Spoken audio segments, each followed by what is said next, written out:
trained, this is a great adjunct. I mean, it's not a complete solution, obviously. You have to sit with folks and review, and we do that obviously as well. But this is a great, we assign it to people, to review things that we feel maybe are slipping or the standards changing a little bit. Because with AOD, it's a constant review. Review. Take your staff in and make sure that we're all on the same page. So this is a great added benefit to have this. Can you tell me how you downloaded that video? So, the software is the same thing, remember? It's OBX is what it, if you give an email address, I can email it to you. I had to go to the IT department and he gave me a couple, and this one was the easiest one. It doesn't let you edit, which is the only bad thing. So when you sit down to do the recording, you have to do it all at once, hope the phone doesn't ring and somebody come in, and if you mess up, you have to start all over, because it doesn't allow any kind of editing. But for 5 minutes, it wasn't bad. I did a couple double takes. And then the microphone, we just bought a cheap microphone, and it looks like Frasier, from Frasier, like when you're doing the broadcasting, but it works really well. So, and they've been fun to do, and some people have found them really helpful, I think. Yes. So. Are you able to link that into AOD? Like, are they able to click on a quick link to get there to these instructional videos? So these are through Relias. I uploaded them in Relias, which is the continuing education program that they have. Okay. And so I uploaded them to Relias so the manager can assign them, or the staff member can go in and pick their own. You can't do them through AOD. So I don't know what kind of education you have. I was just thinking if there was a way to quick link them, that it would be pretty easy, if they're in the process of doing something and they're kind of in a pickle, can they click on a quick link that would direct them to where they needed to go rather than them logging out or opening an additional tab? Can I put something out? Sorry. If you record videos that actually have like a hyperlink type thing, like a Jing or something, that goes directly out to the web, under your favorites, you guys would actually create a hyperlink to a favorite, and they can select from that, and it will take them out to video or whatever it is. Anything else?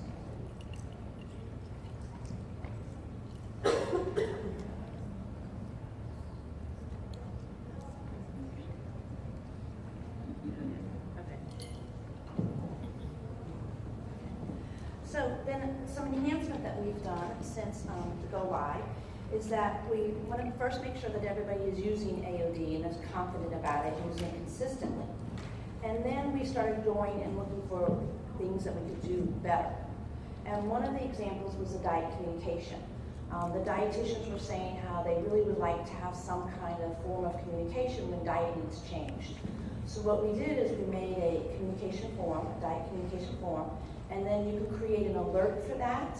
And when we created the alert for that, we set up the email distribution group, and so it goes to the diet office. So they get this email in their box, and they're just loving it.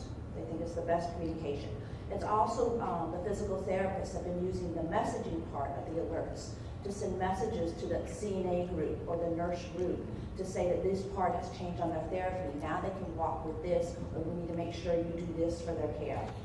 So they're using that messaging board more. We're also working on the 24-hour report. We haven't totally gone to it yet because people like their paper and it's easier to write notes back and forth. But the 24-hour report is being used a lot by the managers so that they can get an idea of what's going on, and then they keep it up to date for the different alerts. So the alerts and messaging is a nice enhancement, and it can do so much, but you really don't even realize it until you get in there.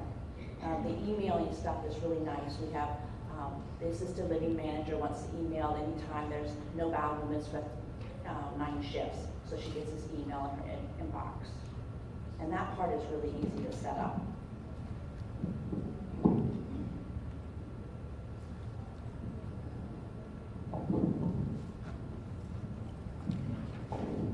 So lastly, I'd just like to talk a little bit about all of the great reports that are in AOD that help you to audit the record.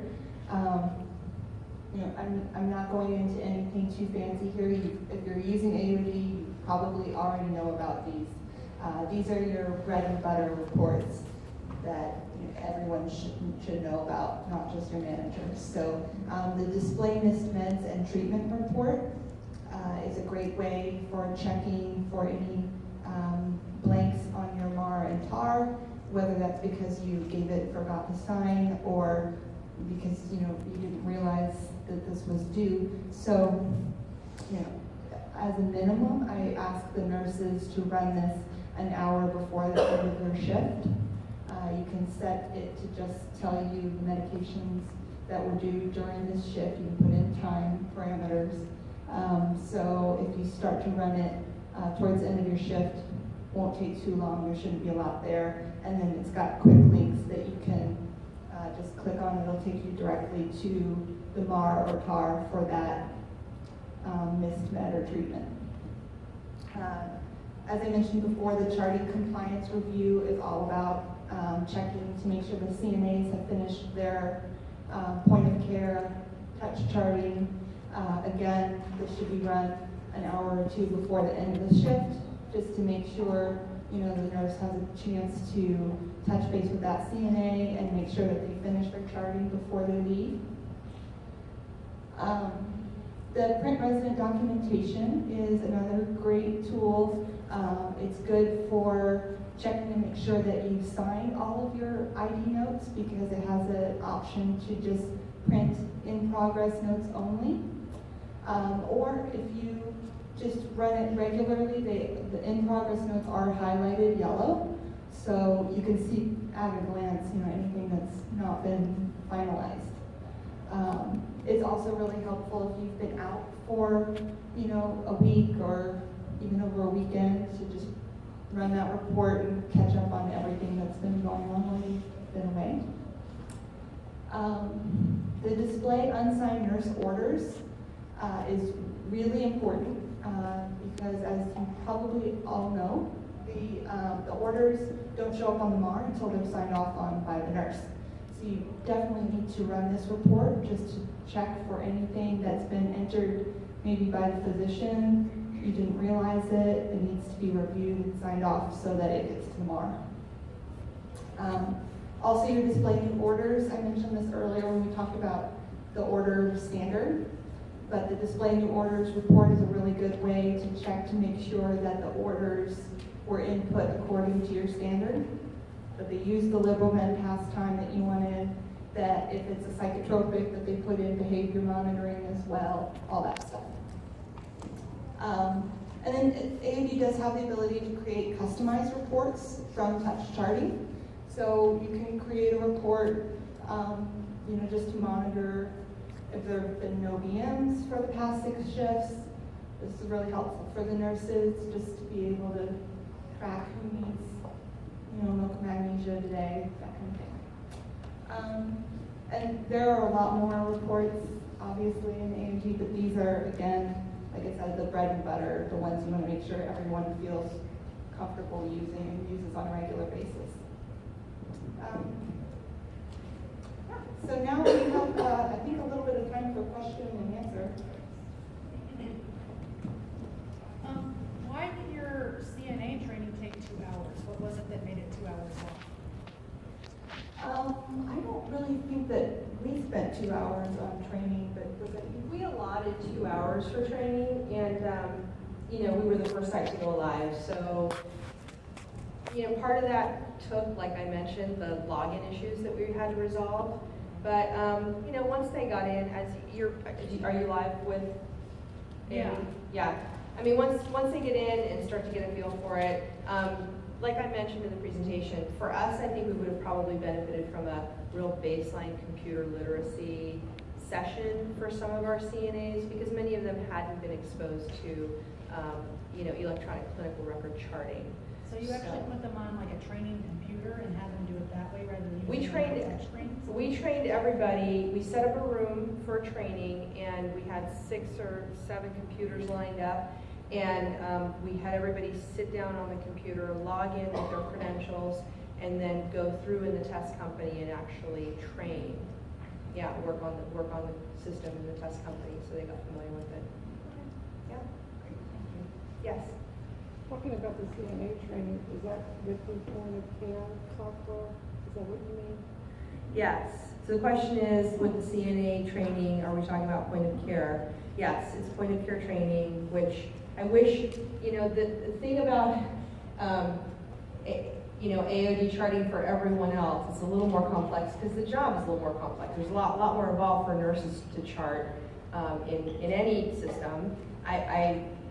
The piece for the CNAs, point of care charting, is so intuitive and so easy. I wish we could figure out how to make the rest of it that easy. But it's not an indication of how complex AOD is. It's just the nature of the positions. So Yeah. if we don't, in our facility, we don't really have anything set up yet, except we do have care tracker for the CNAs. So they're already automated and whatnot. Yeah. So if they decide not to get the point of care module, then they probably wouldn't need any training, I would assume. Right. Right. Okay. Yeah.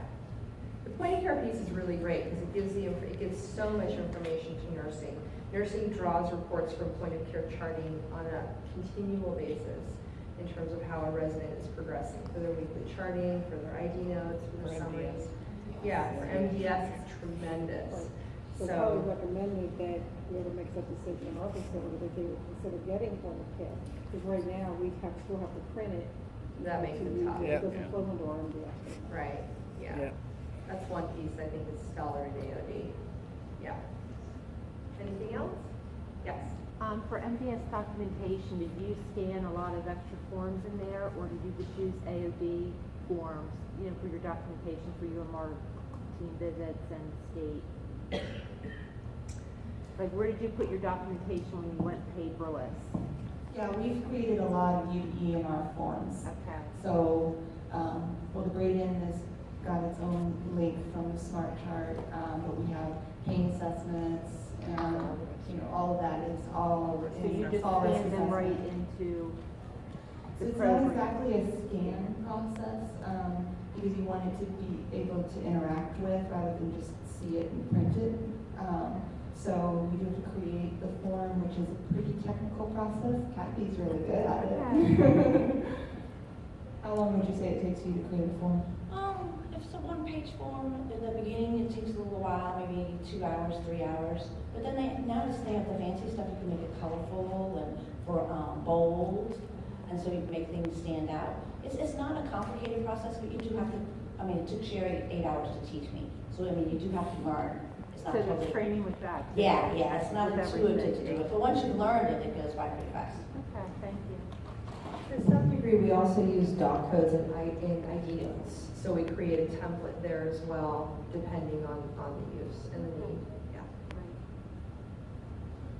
Anything else? Okay, that's it for us. Thank you for joining us.